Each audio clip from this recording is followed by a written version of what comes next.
అన్నదాత అన్నదాత మీ అన్నదాత చెమటోడ్చి ఆహారాన్నందించే రైతన్నా అనునిత్యం నీ కండదండగా నిలిచే నేస్తం ఎవరన్నా అన్నదాత అన్నదాత మీ అన్నదాత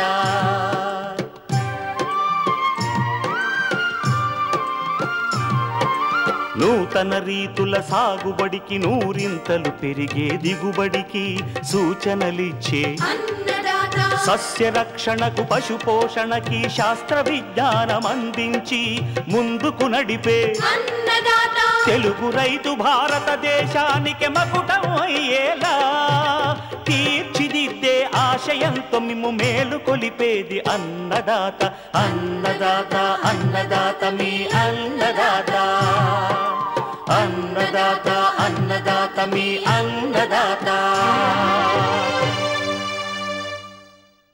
అన్నదాత ప్రేక్షకులకు నమస్కారం. ఈనాటి ముఖ్యాంశాలు: ఖరీఫ్ వరిని నష్టపరుస్తున్న కాండం తొలుచు పురుగు, ఆకుముడత పురుగు సమగ్ర చర్యలు. రబీ కంది సాగులో మేలైన యాజమాన్య పద్ధతులు. పాలకూర సాగులో మెలకువలు. ఇంకా జై కిసాన్ వ్యవసాయ సమాచారం.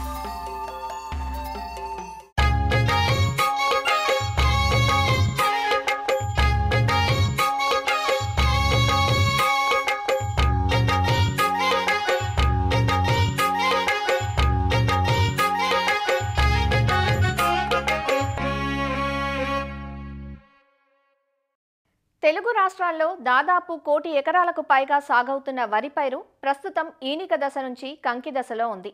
ఈ పైరును వివిధ ప్రాంతాల్లో రకరకాల చీడపీడలు ఆశించి నష్టపరుస్తున్నాయి. పురుగుల్లో ముఖ్యంగా కాండం తొలుచు పురుగు, ఆకుముడత పురుగుల నష్టం ఎక్కువగా ఉంది. కాండం తొలుచు పురుగు వల్ల మొవ్వు చనిపోవడంతో పాటు కంకి దశలో ఆశిస్తే తెల్ల కంకులు ఏర్పడి దిగుబడి నష్టం వాటిల్లే ప్రమాదం ఉంది. ఆకుముడత పురుగు వల్ల పైరులో తెల్లచారలు ఏర్పడుతున్నాయి. కాండం తొలుచు పురుగు, ఆకుముడత పురుగుల నివారణకు సమగ్ర సస్యరక్షణ చర్యలు పాటించాలంటూ తెలియజేస్తున్నారు ప్రొఫెసర్ జయశంకర్, తెలంగాణ రాష్ట్ర వ్యవసాయ విశ్వవిద్యాలయం రాజేంద్రనగర్లోని వరి పరిశోధనా సంస్థ ప్రధాన శాస్త్రవేత్త డాక్టర్ ఎన్ రామ్గోపాల్ వర్మ. ఈ వానాకాలంలో రాష్ట్రంలో సుమారు 64.2 లక్షల ఎకరాల్లో వరి సాగు చేపట్టడం జరిగింది. కొన్ని ప్రాంతాల్లో ఇప్పటికే ఈనిక దశలో పైర్లు ఉన్నాయి. మరికొన్ని ప్రాంతాల్లో అంకురం నుంచి పొట్ట దశలో ఉన్నాయి. బాగా ఆలస్యమైన ప్రాంతాల్లో ఇప్పుడు కూడా పిలక దశలో పైర్లు ఉన్నాయి. ఈ వివిధ దశల్లో ఉన్న పైర్లలో చూసుకున్నట్లయితే అటు పిలక దశలోను ఇటు అంకురం నుంచి ఈనిక దశలో కూడా ఈ కాండం తొలిచే పురుగు మరియు ఆకుముడత ఎక్కువగా ఆశించినట్లుగా సమాచారం అందుతోంది. అందులో చూసుకున్నట్లయితే కాండం తొలిచే పురుగు 2 దశల్లో మనకు ఆశిస్తుంది. ముఖ్యంగా పిలక దశలో ఆశించినట్లయితే మొవ్వు చనిపోవడం జరుగుతుంది. ఈనిక దశలో ఆశించినట్లయితే తెల్లకంకి వస్తుంది. ఎప్పుడైతే ఇలాగా వర్షాలు పడి తర్వాత మనకు వర్షాభావ పరిస్థితులు నెలకొంటాయో, ముఖ్యంగా పైరు అంకురం నుంచి ఈనిక దశలో ఉందో ఆ దశలో కనుక ఈ రెక్కల పురుగులు గమనించినట్లయితే మనకు దాని నుంచి వచ్చిన పిల్ల పురుగుల ద్వారా తెల్లకంకి ఎక్కువగా ఆశించి సుమారు 3 నుంచి 4 బస్తాలు దిగుబడి నష్టపోయే అవకాశం ఉంది. కాబట్టి రైతాంగము కాండం తొలిచే పురుగు యాజమాన్యంలో ప్రత్యేకమైన శ్రద్ధ వహించాలి. దీని యొక్క రెక్కల పురుగులు చూసుకున్నట్లయితే ముదురు ఎండుగడ్డి రంగులో ఉన్నటువంటి రెక్కల పురుగులు రెక్కలకు ఇరువైపులా కూడా 2 వైపులా కూడా నల్లటి మచ్చను కలిగి ఉంటాయి. ముఖ్యంగా ఆకుల కొనల మీద ఉదయం పూట కానీ సాయంత్రం వేళల్లో గమనించవచ్చు. ఈ తల్లి పురుగులు 80 నుంచి 100 గుడ్ల సముదాయంగా పెట్టి దాని మీద గోధుమ రంగు ఊలుతో కప్పుతాయి. కాబట్టి గోధుమ రంగు ముద్దలాగా కూడా ఈ ఆకు కొనల మీద కూడా ఈ యొక్క తల్లి పురుగు పెట్టినటువంటి గుడ్లను గమనించవచ్చు. దాని నుంచి 5 నుంచి 9 రోజుల్లో బయటికి వెలువడినటువంటి పిల్ల పురుగులు మన కాండంలోనికి ప్రవేశించి అటు పిలక దశలో అయితే మొవ్వు చనిపోవడం జరుగుతుంది. అంకురం నుంచి ఈనిక దశలో ఆశిస్తే తెల్లకంకి రావడం జరుగుతుంది. చనిపోయిన మొవ్వును కానీ తెల్లకంకిని కానీ లాగినట్లయితే మనకు తేలిగ్గా ఊడి వస్తుంది. తెల్లకంకి ఆశించిన చోట్ల మళ్ళీ మన గింజలు తోడుకోవు కాబట్టి నష్టం అనేది ఎక్కువగా ఉంటుంది. కాబట్టి ఈ కాండం తొలిచే పురుగు యాజమాన్యంలో మనం పాటించవలసిన సమగ్ర సస్యరక్షణ పద్ధతులు చూసుకున్నట్లయితే ముఖ్యంగా ఈ కాండం తొలిచే పురుగును తల్లి పురుగు దశలోను గుడ్డు సముదాయం దశలోను గుర్తించడానికి అవకాశం ఉంది. ఆకుముడతకు కాండం తొలిచే పురుగు తేడా ఏంటంటే ఆకుముడత పురుగు అయితే గుంపులుగా పొలంలో ఎగురుతూ ఉంటాయి. ఈ కాండం తొలిచే పురుగు అయితే ఒక్కొక్కటిగా కనపడుతూ ఉంటుంది అన్నమాట. ఇక కాండం తొలిచే పురుగుని గుర్తించడానికి మనకు దీపపు ఎర్రలను అమర్చుకుని కూడా అందులో పడే రెక్కల పురుగులను గమనించవచ్చు. అలాగే ఈ మధ్యలో సోలార్ ట్రాప్స్ అనేవి కూడా, సోలార్ దీపపు ఎర్రలు కూడా అందుబాటులో ఉన్నాయి. వాటిని వినియోగించుకుని కూడా పురుగుల ఉధృతిని గమనించుకోవచ్చు. అదేవిధంగా లింగాకర్షక బుట్టలు అనేవి కాండం తొలిచే పురుగు ప్రత్యేకంగా మనకు అందుబాటులో ఉంటాయి. వాటిని ఎకరానికి 3 చొప్పున పెట్టుకొని నిఘా పెట్టినట్లయితే అందులో పడేటువంటి మగ రెక్కల పురుగుల ఉధృతిని బట్టి కూడా మనం ఈ యొక్క పురుగుల యొక్క ఉధృతిని అంచనా వేయడానికి అవకాశం ఉంది. ఇక నివారణ పద్ధతుల్లో కనుక చూసుకున్నట్లయితే ఎక్కడైతే సేంద్రియంగా వ్యవసాయం చేస్తూ ఉంటారో, పురుగు మందుల వాడకం తక్కువగా వాడతారో అలాంటి చోట్ల ముఖ్యంగా లింగాకర్షక బుట్టలనే 8 ఎకరానికి చొప్పున అమర్చుకొని వీటిలో పడినటువంటి మగరెక్కల పురుగులు ఉధృతి తగ్గించుకోవడం ద్వారా సంతతిని తగ్గించుకునే అవకాశం ఉంది. అదేవిధంగా మనకి గుడ్డు పరాన్నజీవులు అనేవి, ట్రైకోగ్రామా గుడ్డు పరాన్నజీవులు అనేవి మన వివిధ జీవ నియంత్రణశాలల ద్వారా అందుబాటులో ఉన్నాయి. వాటిని తెచ్చుకొని ఎకరానికి 4 కార్డులు చొప్పున మనము దాదాపుగా నాటిన 25 నుంచి 30 రోజుల నుంచి 4 సార్లు ఈ యొక్క పురుగుల యొక్క తల్లి పురుగుల ఉధృతిని గమనిస్తూ కనుక వదులుకున్నట్లయితే వాటి ద్వారా కూడా మనము ఉధృతిని తగ్గించుకునే అవకాశం ఉంది. అదేవిధంగా ఎక్కడైతే మనము పురుగు మందులు వాడతామో అలాంటి చోట్ల ఈ పురుగుల ఉధృతికి 3 లింగాకర్షక బుట్టలు పెట్టుకొని నిఘా పెట్టుకొని వారానికి బుట్టకి 25 నుంచి 30 మగ రెక్కల పురుగులు పడిన చోట్ల వారం లోపులో కనుక మనం పిచికారీ చేసుకున్నట్లయితే ఈ తొలి దశలో ఉన్న లార్వాలు ఏదైతే ఉన్నాయో అవి కాండంలోనికి ప్రవేశించక ముందే మనం నివారించుకునే అవకాశం ఉంది. కాబట్టి ముఖ్యంగా పిలక దశలో ఉన్న పైర్లలో గుళిక మందులు వాడుకోవాలి. అందులో క్లోరాంటెనల్పోల్ 0.4% అనేది ఎకరానికి 4 కిలోల చొప్పున కానీ, అలాగే క్లోరాంటెనల్పోల్ ప్లస్ థయామిథాక్సామ్ మిశ్రమం మందు 2.4 కిలోల చొప్పున ఇది ఎకరానికి చొప్పున వాడుకునే అవకాశం ఉంది. అలాగే కార్టాప్ హైడ్రోక్లోరైడ్ 4G అనే గుళికలు 8 కిలోలు ఎకరానికి చొప్పున కూడా మనం వాడుకున్నట్లయితే కాండం తొలిచే పురుగును సమర్థవంతంగా పిలక దశలోనే నివారించుకునే అవకాశం ఉంది. అయితే తెల్లకంకి వచ్చిన తర్వాత మనం ఏ పురుగు మందులు కొట్టినా కాండంలోకి ప్రవేశించినటువంటి పురుగును నివారించడం అవకాశం లేదు. కాబట్టి రైతాంగం అంతా అంకురం నుంచి ఈనిక దశలోనే మన యొక్క ఈ తెల్లకంకి పురుగుని ఉధృతిని గమనించుకొని మనము పిచికారీ మందులు చేపట్టాల్సి ఉంటుంది. ముఖ్యంగా చూసుకున్నట్టయితే క్లోరాంట్రెనిల్పోల్ అనే మందు 0.3 మిల్లీలీటర్ లీటర్ నీటికి చొప్పున 60 ml ఎకరానికి కానీ, టెట్రానిలిప్రోల్ అనే మందు మనకు 0.5 నుంచి 6 ml లీటర్ నీటికి చొప్పున ఎకరానికి 120 ml కానీ, కార్టాప్ హైడ్రోక్లోరైడ్ 50% నీటిలో కరిగే పొడి మందు 2 గ్రాములు లీటర్ నీటికి చొప్పున 400 గ్రాములు ఎకరానికి చొప్పున కానీ వాడుకున్నట్లయితే మనం ఈ కాండం తొలిచే పురుగును సమర్థవంతంగా నివారించుకోవచ్చు. ఇంకొక ప్రధానమైన పురుగు మనకు చూసుకున్నట్లయితే ఈ మధ్యకాలంలో ఈసారి వాతావరణ ప్రభావం వల్ల గమనించినట్లయితే ఆకుముడత ఉధృతి ఈ సంవత్సరం ఎక్కువగా ఉండే అవకాశం ఉంది. ఎందుకంటే నత్రజని వాడకం అనేది ఎక్కువగా చేయడం జరిగింది. ఎక్కడైతే నీడ ప్రాంతాలు ఉంటాయో, చెట్ల నీడ ఉంటుందో అలాంటి చోట్ల ఈ ఉధృతి ఎక్కువగా ప్రారంభమయ్యి తర్వాత దశలో మనకు ఎక్కువ నష్టాన్ని కలుగజేసే అవకాశం ఉంది. ముఖ్యంగా పిలక దశలో కంటే కూడా పోటాకు దశలో ఆకుముడత ఆశించినట్లయితే నష్టం ఎక్కువగా ఉంటుంది. కాబట్టి ఈ ఈనిక దశలో ఉన్న పైర్లలో గనక దుబ్బుకి 3 ఆకులు గనక ఆకుముడత నష్టాన్ని గమనించి అందులో గనక లార్వాలు బతికున్న లార్వాలు కనపడుతూ ఉంటే తప్పనిసరిగా సస్యరక్షణ చర్యలు చేపట్టాల్సి ఉంటుంది. ఎసిఫేటు మరియు ఇమిడాక్లోపిడ్ మిశ్రమ మందు 1.5 గ్రాములు లీటర్ నీటికి చొప్పున 300 గ్రాములు ఎకరానికి చొప్పున కానీ, అదే కాకుండా ఫ్లూబెండమైడ్ అనే మందు 0.2 మిల్లీలీటర్ లీటర్ నీటికి చొప్పున ఎకరానికి 40 ml కానీ, అలాగే ఫ్లూబెండమైడ్లోనే వెటబుల్ పౌడర్ ఫార్ములేషన్ని 0.1 గ్రాము లీటర్ నీటికి చొప్పున 20 గ్రాములు ఎకరానికి చొప్పున కానీ, కార్టాప్ హైడ్రోక్లోరైడ్ 50 SP 50% నీటిలో కరిగే పొడి మందు 400 గ్రాములు ఎకరానికి, లేదా క్లోరాంట్రెనిల్పోల్ 60 ml ఎకరానికి చొప్పున కానీ వాడుకున్నట్లయితే ఇటు ఆకుముడతని అటు కాండం తొలిచే పురుగుల్ని కూడా సమర్థవంతంగా ఒకే పిచికారీతో నివారించుకుని మంచి దిగుబడి సాధించే అవకాశం ఉంది. కాబట్టి వరిలో సిరులు కురిపించేటువంటి అవకాశము ఎంతైనా ఉంది.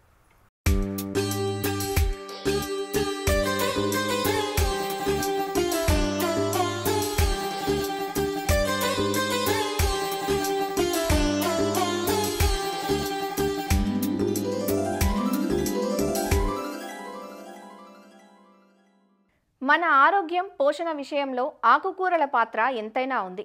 పండించిన రైతుకు నిత్యం ఆదాయ వనరుగా వినియోగించే వారికి పోషకాల గనిగా ఉన్నాయి ఇవి. ముఖ్యంగా పాలకూర, గోంగూర, తోటకూర, మెంతి, పుదీనా వంటి ఆకుకూరలను నిత్యం మన ఆహారంలో చేర్చడం ఆరోగ్యదాయకం. ఇందులో పాలకూరను రైతులు సంవత్సరమంతా సాగు చేసుకునే వీలుంది. అయితే వర్షాకాలంలో మాత్రం పాలకూరకు ఆకుమచ్చ తెగులు ఆశించటం వల్ల నాణ్యతకు నష్టం వాటిల్లుతుంది. ఈ సమస్యను అధిగమించి నాణ్యత గల ఆకు దిగుబడి కోసం పాలకూర సాగులో మెలకువల గురించి ఇప్పుడు తెలుసుకుందామా? పాలకూర ఉష్ణ సమశీతోష్ణ మండల ప్రాంతాలకు అనువైన పంట. 35 డిగ్రీల సెల్సియస్ కంటే ఎక్కువ ఉష్ణోగ్రతలు పూత వచ్చినట్లయితే ఆకులు కూరగా పనికిరావు. అందువలన ఉష్ణమండలాల్లో చలికాలంలో పండిస్తారు. అయితే కొద్దిపాటి జాగ్రత్తలు తీసుకుంటే అన్ని కాలాల్లోనూ పాలకూరను పండించవచ్చు. పాలకూర సాగుకు సారవంతమైన మురుగునీరు పోయే నేలలు అనుకూలం. చౌడు నేలల్లోనూ సాగు చేయవచ్చు. పాలకూరను సాగు చేసే ముందు నేలను 3 నుంచి 4 సార్లు బాగా దున్ని చదును చెయ్యాలి. అవసరమైన పరిమాణంలో మడులను తయారు చేసుకోవాలి. పాలకూరలో ఆల్ గ్రీన్, పూసా జ్యోతి, పూసా హరీత్, పూసా పాలక్, జాబ్ నర్ గ్రీన్, ఊటీ 1 రకాలు ఉన్నాయి. ఆల్ గ్రీన్ ఈ రకం ఆకులు కాడలు ఆకుపచ్చ రంగులో ఉంటాయి. ప్రతి 15 నుంచి 20 రోజులకు ఒక కోత తీసుకోవచ్చు. ఎకరాకు 6 నుంచి 7 కోతలకు 5 టన్నుల దిగుబడినిస్తుంది. పూసా జ్యోతి ఇది ఆల్ గ్రీన్ రకాన్ని అభివృద్ధిపరిచి రూపొందించిన వంగడం. ఆకులు మందంగా, పెద్దగా, మృదువుగా ఉంటాయి. ఈ రకం ఆకులను సలాడ్గా వాడతారు. ఎకరాకు 8 కోతల నుంచి 16 నుంచి 19 టన్నుల దిగుబడినిస్తుంది. పూసా హరీత్ ఇది చల్లని కొండ ప్రాంతాలకు అనువైన రకం. అధిక క్షారతను తట్టుకుంటుంది. పూసా పాలక్ ఇది భారతీయ వ్యవసాయ పరిశోధనా సంస్థ న్యూఢిల్లీ వారు విడుదల చేసిన రకం. ఒకే విధమైన లేత ఆకులను కలిగి ఉంటుంది. జాబ్నర్ గ్రీన్ ఈ రకం ఆకులు పెద్దగా, మందంగా, మృదువుగా ఉంటాయి. ఎకరాకు 11 నుంచి 12 టన్నుల దిగుబడినిస్తుంది. ఊటీ 1 ఆకులు 40 నుంచి 50 సెంటీమీటర్ల పొడవు, 8 నుంచి 10 సెంటీమీటర్ల వెడల్పునుంటాయి. 45 రోజులలో మొదటి కోతకు వస్తుంది. 15 రోజులకొక కోత తీసుకోవచ్చు. 4 కోతలలో ఎకరాకు 24 టన్నుల దిగుబడినిస్తుంది. వీటిలో మన వాతావరణానికి సరిపడే ఆల్ గ్రీన్, పూసా జ్యోతి రకాలను రైతులు ఎక్కువగా పండిస్తున్నారు. పాలకూర సాగుకు ఎకరానికి 10 నుంచి 12 కిలోల విత్తనం సరిపోతుంది. విత్తే ముందు కిలో విత్తనానికి 3 గ్రాముల కాప్టాన్ కలిపి విత్తన శుద్ధి చేసుకోవాలి. విత్తనాలను 20x10 సెంటీమీటర్ల దూరంలో 3 నుంచి 4 సెంటీమీటర్ల లోతులో విత్తుకోవాలి. విత్తిన 8 నుంచి 10 రోజులకు గింజలు మొలకెత్తుతాయి. ఎరువుల యాజమాన్యం విషయానికొస్తే ఆఖరి దుక్కిలో 15 నుంచి 20 టన్నుల పశువుల ఎరువును వేసి కలియదున్నాలి. విత్తే ముందు 10 కిలోల నత్రజని, 10 కిలోల భాస్వరం, 20 కిలోల పొటాష్ నిచ్చే ఎరువుల్ని వెయ్యాలి. ప్రతి కత్తిరింపు తర్వాత ఎకరానికి 10 కిలోల నత్రజనినిచ్చే ఎరువులు పైపాటుగా వేసి నీటి తడులు ఇవ్వాలి.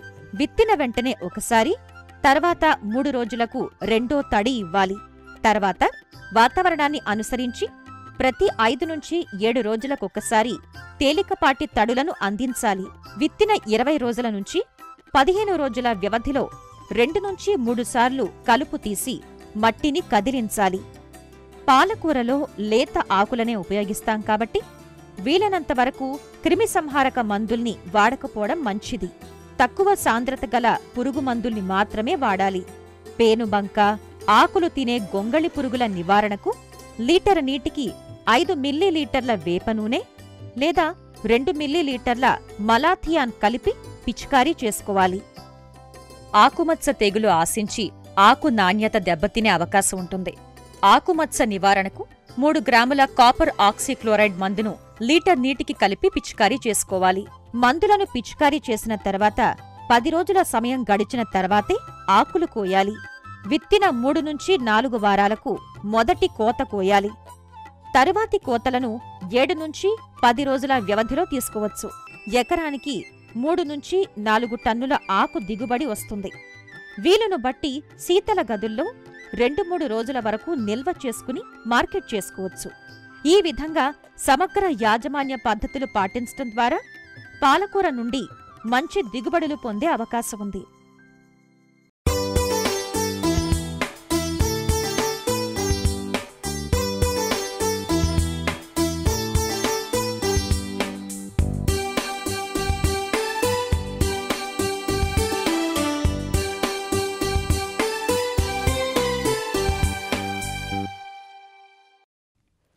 ఇరు తెలుగు రాష్ట్రాల్లో కందిని ఖరీఫ్ రబీ కాలాల్లో సాగు చేస్తారు.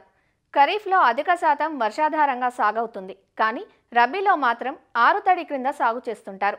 ఖరీఫ్లో 150 నుంచి 180 రోజులకు అంది వచ్చే కంది పంట రబీలో సాగు చేసినప్పుడు 120 నుంచి 130 రోజులకే పూర్తవుతుంది. దీనికి తోడు శనగపచ్చ పురుగు సమస్య కూడా ఈ కాలంలో తక్కువగా ఉండి దిగుబడులు నాణ్యంగా ఉంటాయి. రబీ కందిని సెప్టెంబర్ 15 నుంచి అక్టోబర్ 15 వరకు విత్తుకోవడానికి అనుకూలం. రబీ కంది వివరాలు తెలియజేస్తున్నారు పార్వతీపురం మన్యం జిల్లా రస్తాకుంటబాయి కృషి విజ్ఞాన కేంద్రం శాస్త్రవేత్త డాక్టర్ శ్రేవంతి. కంది పంటను వర్షాధారంగా ఖరీఫ్లోను అలాగే రబీలో కూడా సాగు చేసుకోవచ్చు. కందిని ఏక పంటగానే కాకుండా మిశ్రమ పంటల సరళిలో సాగు చేసుకుంటే అధిక దిగుబడి సాధించవచ్చు. రబీ విషయానికి వస్తే ఇది సెప్టెంబరు అక్టోబర్ మాసాల్లో విత్తుకోవాల్సి ఉంటుంది. ఈ కంది పంటలో నేలలు ఎలాంటి నేలలు కావాలంటే నీరు త్వరగా ఇంకిపోయే ఎర్రరేగడి నేలలు, గరప నేలలు, చల్కా నేలలు అనుకూలము. అలాగే ముంపు నీరు పోయే వసతి గల నల్లరేగడి నేలలు కూడా అనుకూలమే. కానీ చౌడు నేలలు అయితే మాత్రం పనికిరావు. అనువైన రకాలు చూసుకున్నట్లయితే LRG41 అనే రకము. ఇది ఖరీఫ్కి రబీకి రెండు సీజన్స్కి అనుకూలమే. పంటకాలం 120 నుంచి 130 రోజులు ఉంటుంది. ఎకరాకి సరాసరి దిగుబడి 8 నుంచి 10 క్వింటాల వరకు వస్తుంది. ఇది శనగపచ్చ పురుగును కూడా తట్టుకుంటుంది. ఇప్పుడు రీసెంట్గా రిలీజ్ అయిన వెరైటీస్ చూసుకున్నట్లయితే LRG105 కృష్ణ అంటాం ఈ రకాన్ని. ఇది ఖరీఫ్కి రబీకి రెండు సీజన్స్కి అనుకూలమే. రబీలో అయితే 130 నుంచి 145 రోజుల పంటకాలము. ఎకరాకి 8 నుంచి 10 క్వింటాల దిగుబడిని ఇస్తుంది. ఇది మొక్క నిటారుగా పెరగడం వల్ల అంతర పంటలకు కూడా అనుకూలంగా ఉంటుంది. నెక్స్ట్ LRG133 ఇది సౌభాగ్య రకం అంటాము. ఇది కూడా ఖరీఫ్కి రబీకి రెండింటికి అనుకూలమే. పంటకాలం రబీలో అయితే 120 నుంచి 130 రోజులు. ఎకరాకి సరాసరి దిగుబడి 8 నుంచి 10 క్వింటాల వరకు వస్తుంది. ఇది ఎండు తెగులను తట్టుకుంటుంది. ఇవి మనకి ఉన్న రకాలు. అదేవిధంగా ఇప్పుడు విత్తన శుద్ధి చూసుకున్నట్లయితే కిలో విత్తనానికి 8 ml ఇమిడాక్లోప్రిడ్ మందును కానీ లేదా 10 ml థయోమిథాక్సిమ్ మందుతో కానీ విత్తన శుద్ధి చేసినట్లయితే ఇంచుమించు 30 నుంచి 45 రోజుల దాకా రసం పీల్చే పురుగుల నుండి రక్షించుకోవచ్చు. ఇది పప్పుజాతి పంట కాబట్టి దీనికి మనం రైజోబియంతో కూడా విత్తన శుద్ధి చేసుకోవాల్సి ఉంటుంది. రైజోబియం 5 నుంచి 10 ml 1 కిలో విత్తనానికి విత్తన శుద్ధి చేసుకుంటే అధిక దిగుబడి సాధించవచ్చు. ఇదే దూరం చూసుకున్నట్లయితే వరుసకి మధ్య దూరం 75 నుంచి 90 సెంటీమీటర్ల వరకు ఉండేటట్లు చూసుకొని మొక్కకి మధ్య దూరం 10 సెంటీమీటర్లు ఉండేటట్లు చూసుకోవాలి.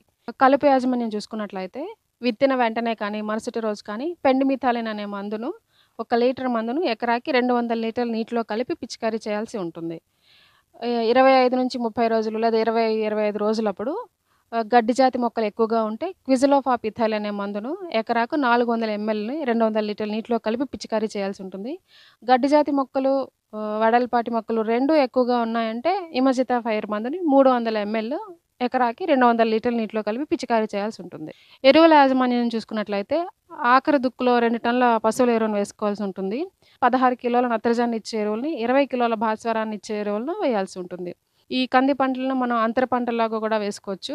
కందితో మనం వేరుశనగ, పెసర, మినుము, తృణధాన్యాలు అలాగే మొక్కజొన్న, జొన్న, సజ్జ వీటితో అంతర పంటలుగా వేసుకోవచ్చు. పెసర, మినుము ఇలాంటివి అంతర పంటలాగా వేసుకునేటప్పుడు ఒక వరుస కంది వేసుకొని 7 వరుసలు పెసర, మినుము కానీ వేసుకోవాల్సి ఉంటుంది. మొక్కజొన్న కానీ జొన్న కానీ లేదా సజ్జ కానీ వేసుకున్నట్లయితే ఒక వరుస కంది వేసుకొని 2 వరుసలు ఈ మొక్కజొన్న పంట కానీ జొన్న పంట కానీ వేసుకోవాల్సి ఉంటుంది. అంతర పంటల్లో వేసినప్పుడు ప్రధాన పైరుకి అంతర పంటలకి వేరేగా ఎరువులు వేయాల్సి ఉంటుంది. ఇంకా నీటి యాజమాన్యం చూసుకున్నట్లయితే రబీ పంటలో 2 తడులు ఇవ్వాల్సి ఉంటుంది. మొగ్గ రాబోయే ముందు ఒకసారి అలాగే కాయ దశలో ఒకసారి ఇవ్వాల్సి ఉంటుంది. ఆకు చుట్టు పురుగు ఒకటి వస్తుంది. ఈ ఆకు చుట్టు పురుగు అనేది ఆకుల్ని పూతని చుట్టగా చుట్టి లోపలే ఉండి గీరి తింటుంది.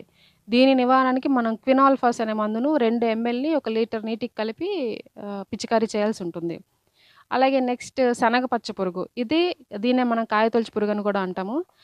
పూత దశలో కానీ పిండి దశలో కానీ కాయలను రంధ్రాలుగా చేసుకొని గింజల్ని తింటూ ఒక కాయ నుండి మరో కాయకి ఆశిస్తుంది. దీనికి ముఖ్యంగా సమగ్ర సస్యరక్షణ చర్యలు పాటించుకుంటే మంచిది. అంటే వేసవిలో లోతు దుక్కులు చేయడము, ఈ శనగపచ్చ పురుగు తట్టుకునే రకాలను వేసుకోవడము, లేదా ఎకరాకి లింగాకర్షణ బుట్టలను ఎకరాకి 4 చొప్పున అమర్చుకోవడం, ఇలాంటివన్నీ చేస్తే ఈ శనగపచ్చ పురుగుని తగ్గించుకోవచ్చు.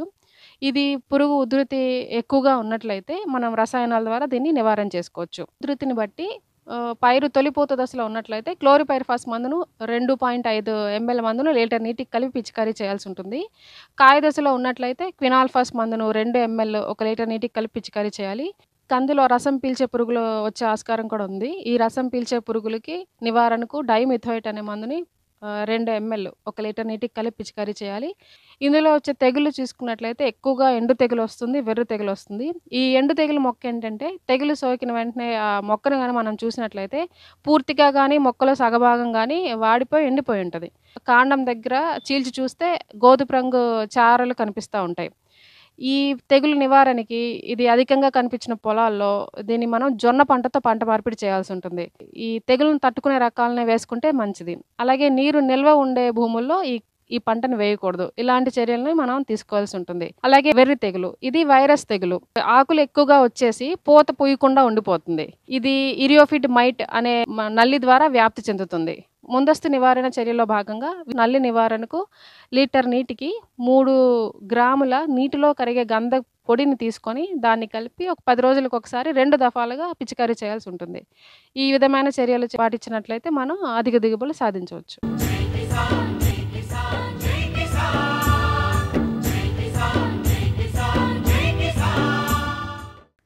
వ్యవసాయ సమాచారం ఇప్పుడు జై కిసాన్లో చూద్దాం. పాడి పశువుల్లో వ్యాధి నియంత్రణ చర్యల్లో భాగంగా జాతీయ గాలికుంటు నివారణ టీకాల కార్యక్రమం దేశవ్యాప్తంగా జరుగుతోంది.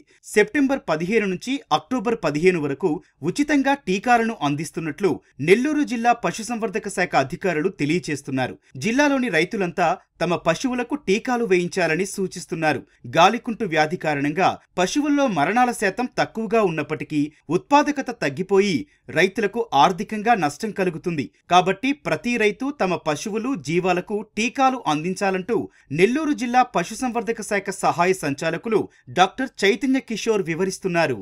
దేశవ్యాప్తంగా కూడా యానిమల్ డిసీజ్ కంట్రోల్ ప్రోగ్రాంలో భాగంగా NADCP అని అంటారు. దాంట్లో భాగంగా NADCP 7 కింద జాతీయ గాలికుంటు వ్యాధి నివారణ కార్యక్రమంలో గాలికుంటు వ్యాధిని నివారించడానికి మన జిల్లా వ్యాప్తంగా ఉన్న పశువులన్నిటికీ కూడా టీకాలు వేయటం జరుగుతూ ఉంది.